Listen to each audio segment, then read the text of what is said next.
परिषदेचं संमेलन आहे, त्यामुळे आणि ते पुण्यात होत आहे त्याचा आम्हाला खूप आनंद आहे. कारण का पुणेकर जेवढे रसिक आहेत आणि मुलांच्या सगळ्याच कार्यक्रमांमध्ये रंगभूमीच्या कार्यक्रमांमध्ये जेवढं अग्रेसर आहे त्या हेतूने आम्ही असं ठरवलं की पुण्यामध्ये हे संमेलन व्हावं. या संमेलनाचा उद्देश नक्की हाच आहे की बालरंगभूमी म्हणजे जो पाया आहे कुठल्याही कलाकाराचा, कुठल्याही कलेचा, तर त्या पायाला भक्कम बनवण्याचं एक थोडंसं धोरण बांधून घेतलेलं आहे. आणि आमच्या पूर्ण महाराष्ट्रात 27 शाखा आहेत. या 27 शाखांनी एकत्र येऊन हे पहिलं आगळंवेगळं संमेलन एकत्र करावं.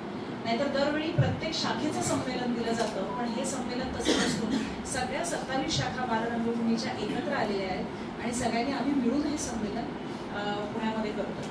या संमेलनामध्ये लहान मुलांचे म्हणजे अगदी 18 वर्षापर्यंतचे जे बालरंगभूमीमध्ये सगळे कलाकार होतात, रंगमंचावर सादर होणाऱ्या सगळ्याच कला या संमेलनामध्ये प्रदर्शित केल्या जातील. महाराष्ट्रातल्या विविध भागातनं हे सगळे कलाकार, आमचे बालकलाकार यायचे, त्याचबरोबरीने आमची कार्यकारिणी, आमचे सभासद हे सगळे इथे येणार आहेत. बालरंगभूमी संमेलन का करते